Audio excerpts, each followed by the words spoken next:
আমরা এই মুহূর্তে শরণখোলার দুই ক্রীড়া জগতের উজ্জ্বল নক্ষত্রকে একত্রে দেখতে পাচ্ছি। আজকে তাদের মুখ থেকে সরাসরি শুনবো সেই পুরনো দিনের ইতিহাসের পাতায় যে তারা স্বর্ণাক্ষরে যে স্বর্ণালী মুহূর্তগুলো লিখেছিলেন তার কয়েকটি অংশবিশেষ আমরা এখন শুনবো তাদের মুখ থেকে। হ্যাঁ, কাদের ভাই এখন আমাদের সামনে বলবেন আমাদের শরণখোলার পক্ষ হয়ে তার বিভিন্ন গৌরব আছে, বিভিন্ন অর্জন আছে, তার কয়েকটি তিনি বলবেন। ধন্যবাদ ভাই তোমাকে। আমরা এক সময় ফুটবল খেলতে যাইতাম, ক্রিকেট খেলতে যাইতাম। এই শাইনের মাধ্যমে শাইন নিত ক্রিকেট খেলতে। তো আমরা এখান দিয়ে লঞ্চে যাইতাম, ফ্লাইনাপ লঞ্চে খেলতাম। যে খেলে টেলে অনেক অনেক সময় গেছে, খেলা শেষ আমরা তড়িঘড়ি চলে খাইয়েও আসতাম, অনেক সময় না খেয়েও চলে আসতাম যে ভাই যাইতে হবে, সন্ধ্যা হয়ে গেছে। তো শরণখোলা থেকে হাঁটতে তাহলে থেকে অনেক সময় গাড়ি টেনে তাতে আসতাম। অনেক সময় ফুটবল খেলতে যাইতাম, এখান থেকে লঞ্চ যাইতাম, রাত্রে আমরা হাইটে চলে জবদা নিয়ে রান্দাফোন। এরকম শাহিন নিয়ে অনেক আমার ম্যাচ আছে ক্রিকেটের। একসময় এরকম ম্যাচ গেছে যে আমাকে এখানে টিম আমাকে ব্যাটে রান করছে 20, 30, 50 রান করছে, আর তার সব বাইরে 150-200 রান করছে, আমরা তা শেষ করে জিতে আসতাম। মানে একসময় শাহিন শরণখোলার ক্রিকেটের খুব ভালো নাম করা মানে বলার ছিল, স্পিন বল করতো সে। আমার এখনও সহিসানে ভাই শাহিনের বলগুলো আমার খুব ভালো লাগতো। তারপরে সময় জিয়া ছিল, জিয়াও নিত আমাদের। তারপর যে দুজনের নাম ভাই যে মেহেদির আব্বা জালাল মুন্সি, সে আমার অনেকবার খেলতে নিয়েছে ফুটবল খেলায়, তারাও অনেকবার চ্যাম্পিয়ন করে দিয়েছি। এখন গো বাচ্চারা চেনে না বা জানে না যে আমরা কত কষ্ট করে সে শরণখোলায় খেলতে যাইতাম। তো শাহিনের লাগে ভালো সম্পর্ক ছিল, জিয়ার লাগেও ছিল, জালাল ভাইয়ের সাথেও ছিল। এই আর কি আগেরকার দিনে খেলা। কিন্তু আগেরকার খেলার ভিতরে একটা মজা ছিল, মানুষ টাকা চিনত না। হ্যাঁ, আমরা টাকার লোভী ছিলাম না, তখনকার যে আন্তরিকতার মাধ্যমে খেলতে যাই, ভালো সম্পর্ক। তখন তো লঞ্চের যুগ, মানুষের মধ্যে একটা মহব্বত ছিল। এখন সেই মহব্বত আবেগ ভালোবাসা নাই মানুষের ভিতরে।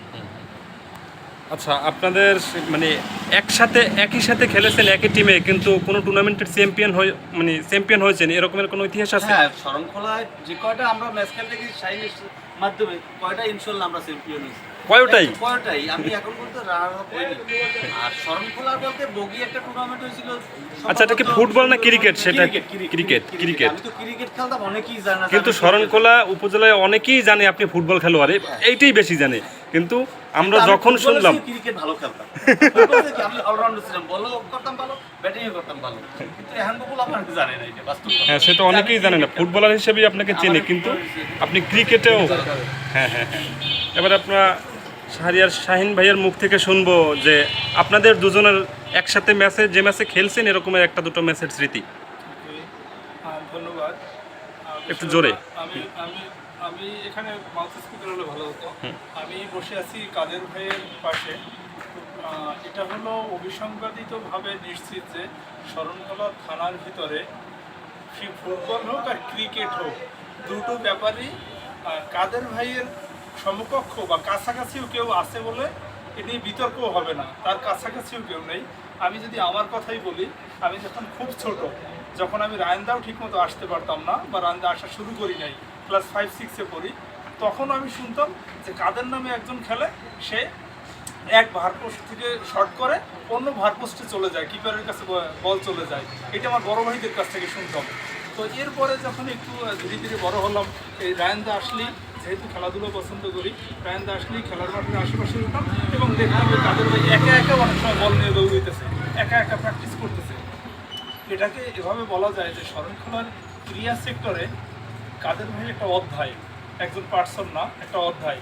তাকে দেখে দেখে অনেকেই ফুটবল খেলা শিখছে, তাকে দেখে দেখে অনেকেই ক্রিকেট খেলা শিখছে। আর ব্যক্তিগতভাবে যদি প্রশ্নটা এমন হয় যে আমরা দুজনেই একই টিমে খেলছি, এমন কোনো মেমোরি আছে কিনা, সেটা হলো সেক্ষেত্রে সেটা হলো এমন যে একটা ম্যাচ আছে শরণখোলায়, একটা 8 দলীয় টুর্নামেন্টের ফাইনালে, সেখানে ভাই সহ আরও 6 জন খেলছিল আমাদের টিমে, আমিও খেলেছিলাম।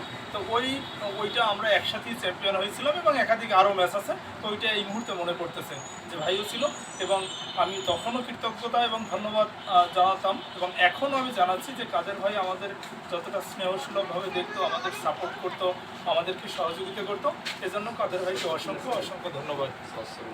আচ্ছা, আপনাদেরও অনেকদিন পরে দুজন মনে পড়ে শাহিদ, ওই যে আমি একটা বলে 6 মারছিলাম, বাড়িতেই ওপার দিয়ে পড়ছিল, একটা বাড়ি ছিল মাঠের, এবার থেকে ওপার বলই মনে হয় পাওয়া যায়নি, মানে পলার ভিতরে হয়তো কোনো ফাটার ভিতরে ছিল, এটা আবার এখনো মনে পড়ে।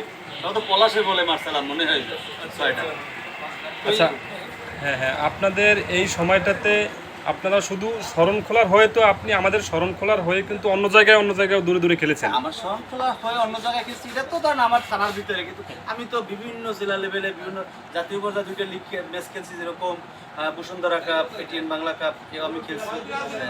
তারপর যাই এমনি অন্যান্য মানে এমনি টুর্নামেন্টে তো সাথে সাথে গেম খেলছি আমি, তার তো শেষ নেই। আচ্ছা আচ্ছা, অনেক কক্সবাজার খেলছি, হ্যাঁ। তারপর ইয়াতে খেলছার নাম কি, কি বলে, খুলনা, যশোর, বগুড়া, মাগুরা, এসব অঞ্চলে বহু জায়গায় খেলছে, শরীয়তপুর, হ্যাঁ। তারপর আমাদের এই অত্র অঞ্চল তো বা বরিশাল, খুলনার ভিতরে তো আমরা অজস্র মাঠে ফুটবল খেলছি। আমার অগণিত মানে ভক্ত ছিল এক সময়, এখন তো খেলা মানে ই করছি, অবসর নিয়েছি। অনেকদিন পরে দুজনকে একসাথে পেয়ে খুব ভালোই লাগছে।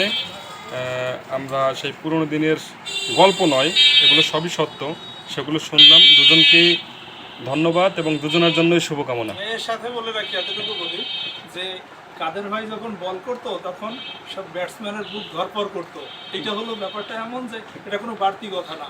আমরাও যদি এমন ঘটতো যে আমি তার বিরুদ্ধে কোনো কারণে ব্যাট করতেছি, তার নামের যে ওয়েট, তার নামের যে অ্যাকশন, ওইটাই আমাদের নিতে কষ্ট হতো যে সে বল করতে আসছে।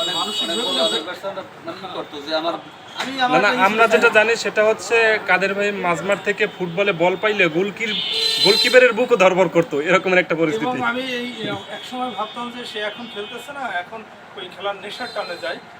বছর দুয়েক আগে বা বছর দুয়েক আগে শরণখোলার টিম আসছিল, তো কাদের ভাই দেখলাম কর্নার কিক থেকে 20-21টা প্লেয়ার দাঁড়ানো, গোলকিপার দাঁড়ানো, কর্নার কিক করে ওইখান থেকে কারো টাচ লাগে না, বল বারপোস্ট থেকে গোল হয়ে গেছে। তখন আমরা তাকাই দেখলাম এবং বুঝলাম যে আসলে এই যে অস্ত্র জমা দেয় না, এই ভদ্রলোক অস্ত্র জমা দিবে না।